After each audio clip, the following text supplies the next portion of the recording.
अस्सलाम वालेकुम स्टूडेंट्स। तो आज हम लोग पढ़ने लगे हैं एब्डोमिनल पार्ट ऑफ ईसोफेगस। असल में हमारे पास ईसोफेगस स्टार्ट होता है थोरेसिक कैविटी के अंदर और यहाँ पर हमारे पास नीचे प्रेजेंट होता है डायाफ्राम। डायाफ्राम के अंदर हमारे पास एक ओपनिंग होती है जिसको हम लोग कहते हैं ईसोफेजियल हाइएटस, और ये प्रेजेंट होता है at the level of T10। और यहाँ से हमारे पास ईसोफेगस जो है वो पास करेगा इनटू द एब्डोमिनल कैविटी। और ये मिड लाइन से थोड़ा सा लेफ्ट साइड पे होता है। एब्डोमिनल ईसोफेगस की लेंथ कितनी होती है? 1.25 सेंटीमीटर इसकी लेंथ होती है। और ये थोड़ा सा लेफ्ट साइड को मूव करेगा यहाँ तक कि ये cardiac opening of the oesophagus of the stomach के साथ कनेक्ट कर जाएगा। जब ये कार्डियक ओपनिंग के पास पहुँचेगा तो यहाँ से ये मिड लाइन से ऑलमोस्ट 2.5 सेंटीमीटर अवे हो चुका होगा। और जो इसका लोअर एंड होता है राइट एंड, ये जो है lesser curvature of the stomach के साथ कंटिन्यूस है। और जो लेफ्ट एंड जो है वो ग्रेटर कर्वेचर ऑफ स्टमक के साथ कंटिन्यूस है। और इन दोनों के दरमियान greater curvature of the stomach और the left border of the abdominal oesophagus एक हमारे पास नोच प्रेजेंट होता है जिसको हम लोग कहते हैं कार्डियक नोच। उसके अलावा हमारे पास जो ईसोफेगस है जब कार्डियक ओपनिंग के साथ कनेक्ट करता है तो ये eight the level of T11 होता है। ओके। और उसके अलावा अब हम लोग देख लेते हैं नर्व सप्लाई की अगर बात करें तो हमें पता है कि हमारे थोरेक्स के अंदर यहाँ पर एक एंटीरियरली नर्व आ रही है जिसको हम लोग कहते हैं राइट वेगस नर्व। जब एंटीरियर टू द ईसोफेगस आती है और हमारे पास आती है this one is the left vagus nerve जो कि एंटीरियरली आती है। और जो राइट वेगस नर्व होती है वो पोस्टीरियरली आ रही होती है और यहाँ पर आकर के ईसोफेगस के गिल्ट प्लेक्सिस बना देते हैं जिसको हम लोग कहते हैं ईसोफेजियल प्लेक्सिस। ईसोफेगस के गिल्ट प्लेक्सिस बनाते हैं और ये हमारे पास एब्डोमेन के अंदर भी पास कर जाते हैं। एब्डोमेन के अंदर इसको जो से है दो नर्व बन जाती हैं, एंटीरियर गैस्ट्रिक नर्व और posterior gastric nerve. Posterior gastric nerve होगी। जो एंटीरियर गैस्ट्रिक नर्व है उसके अंदर लेफ्ट वेगस नर्व के फाइबर्स होते हैं। जो पोस्टीरियर गैस्ट्रिक नर्व होती है उसमें राइट वेगल नर्व के फाइबर्स होते हैं।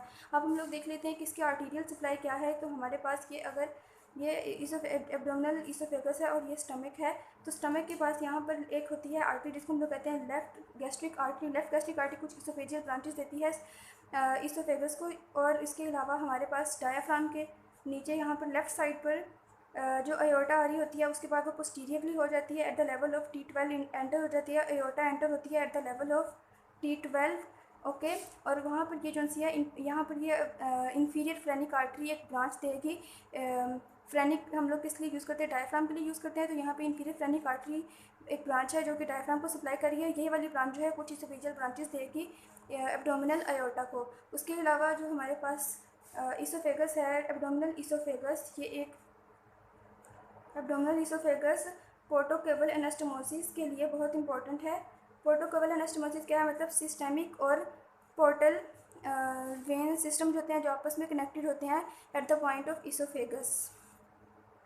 जैसा कि इस डायग्राम के अंदर हम लोग देख सकते हैं कि यहाँ पर ये जो ईसोफेजियल ब्रांचेस हैं ये लेफ्ट गैस्ट्रिक वेन के साथ जा रही हैं और ये ड्रेन कर रही हैं। यहाँ पर ये पोर्टल वेन है उसके अंदर। उसके अलावा यहाँ पे ये जो ईसोफेजियल वेन्स है ये यहाँ पर ड्रेन करेंगी इनटू द हेमियोजाइगस वेन। और हेमियोजाइगस वेन से जाएंगी ये एजाइगस वेन में, एजाइगस वेन से जाएंगी सुपीरियर वेना केवा के अंदर।